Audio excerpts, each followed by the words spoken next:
Hello বন্ধুরা, আজকে কবুতরগুলোর video নিয়ে চলে এসেছি। তো আজকে দেখতে পাচ্ছেন সাল্লু, লেতুনি, টাইগার। এখানে বাড়িটা খুব খারাপ হয়ে গেছে, বাগাতে হবে, রং করতে হবে। আর এটা হচ্ছে টাইগার। টাইগারকে তো সবাই চিনো। তো এইভাবে আপনারাও কবুতর যদি পোষ মানাতে চান তা আমার মতন এইভাবে পোষ মানাতে পারবেন। আপনারাও যদি বাড়িতে রাখো, কিনে এনে বাড়িতে কবুতর রাখবেন।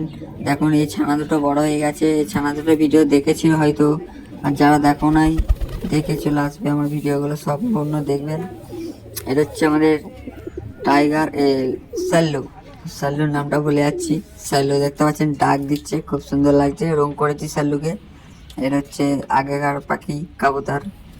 আর এটা হচ্ছে টাইগার লতুনি। দেখতে পাচ্ছেন এই দুটো রুম ওদের, ওপরকার রুমটা হচ্ছে ওদের টাইগার লতুনি আর ছানা দুটো থাকে।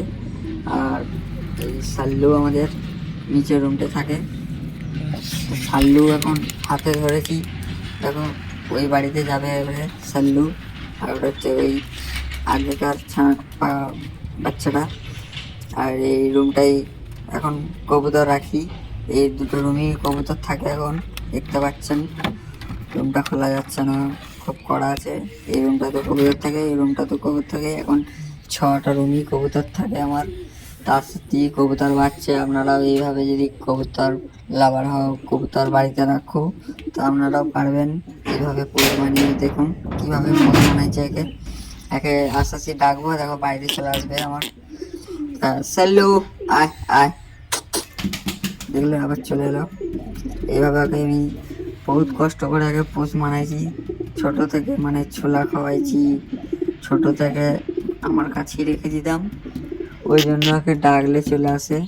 অন্য কবুতরগুলোকে ডাকলে আসবে না। ওদিন যদি খাবার দেখো তবে আসবে, তার আগে আসবে না। কিন্তু এই কবুতরটা সাল্লু, আমাদের নাম দিয়েছি সাল্লু।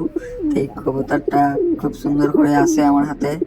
তো এখন দেখতে পাচ্ছেন আমি সামনে ক্যামেরাটা ঘুরলুম, আমি একটু দেখাচ্ছি যে আমার হাতে কিভাবে রয়েছে। এইভাবে আপনারা যদি হাতে ডাকলি কবুতর চলে আসবে, এরকম করতে চাও আপনারাও, তো এইভাবে করতে পারবেন। ছোট কবুতর ছানা মানে 2-3 দিনকার নেবেন, তারপরে আস্তে আস্তে খাই বড় করবেন। আস্তে আস্তে খুব সুন্দর বড় হবে ছোলা। তো আজকে ভিডিওটা এখানে শেষ করলাম, বাই।